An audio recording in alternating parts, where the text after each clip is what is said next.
their shopping baskets clutched in gloved hands, clicked the heels of their black high-buttoned shoes on the boardwalk of the main street. Horses stood, hip-shot, outside the saddle-makers, the bank, 3 saloons, and the general store. A couple of empty buckboards rattled in from another direction, while one was being loaded by a harassed-looking teenager in a white apron. A typical Saturday in Big Rock, Smoke allowed. He nosed Cougar toward the hitch rail in front of the General Mercantile. There he dismounted and climbed to the plank walk. Inside the store, Nate Barber, the owner, greeted Smoke warmly. "Not often enough we see you, Mr. Jensen. You sure picked a day for it. Got near a whole mailbag full for you." Smoke raised a yellow-brown eyebrow. "That's so. I wonder what the occasion might be." "Catalog time again," the postmaster merchant advised, then added a familiar complaint. "Those mail-order outfits are going to be the ruin of stores like mine." Smoke nodded and went to the caged counter, behind which ran a ceiling-high rank of pigeonhole boxes to hold the mail. His, he noted, bulged with envelopes. Barbara went into his small post office and bent to retrieve a stack of bound soft-cover volumes. "Here you are, Mr. Jensen. I'll get those letters for you, too." Smoke went quickly through the catalogs. He found the latest Sears issue for Sally, another for musical instruments by mail order, and one for himself from a saddle and tack manufacturer. That might prove useful, he reasoned. Anything made of leather eventually wore out, and no manner of patching could salvage it in the end. Some of the breaking saddles used on the Sugarloaf had begun to look rather shabby. If the prices were lower for this outfit in San Angelo, Texas than in Denver, he might order 4 new ones.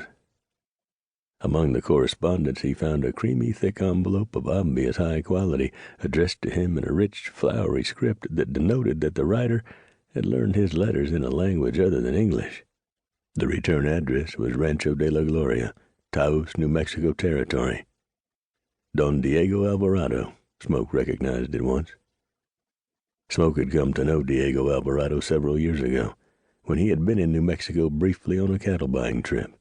The gentlemanly, reserved Don Diego was the grandson of an original Spanish grandee who had the patent of the King of Spain for roughly 1,000 acres of high, mountainous desert to the west of Taos. His father had retained title to the land through service to the Mexican government after independence and had added to the family holdings. Steeped in the traditions of his ancestors' culture, Alvarado was a superb host who loved to entertain.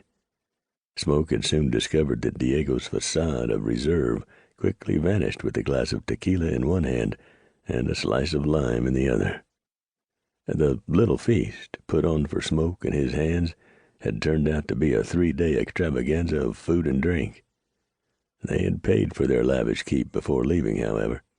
Smoke and his men had joined the vaqueros of Rancho de la Gloria in fighting off a band of renegade Comanches who swarmed up out of the Texas Panhandle.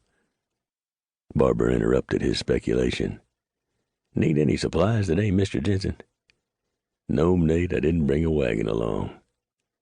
"Say, do you happen to have any of that sulfur elixir?" Nate Barber nodded. "Just happens to do, now that I bought out old Doc Phillips' stock from the apothecary shop. How many bottles?" Smoke chuckled.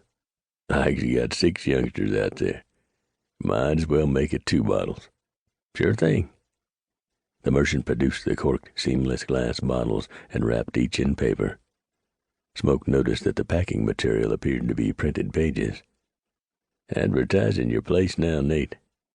Nate glanced down, then smiled as he cut his eyes to Smoke. "Nope, discarded catalogs. Some folks find 'em a bother and toss 'em away." Smoke nodded his understanding, paid for his purchase, and took his mail and the medicine along. Outside, he stowed it all in his saddlebags, swung into the saddle, and directed Cougar toward his next stop.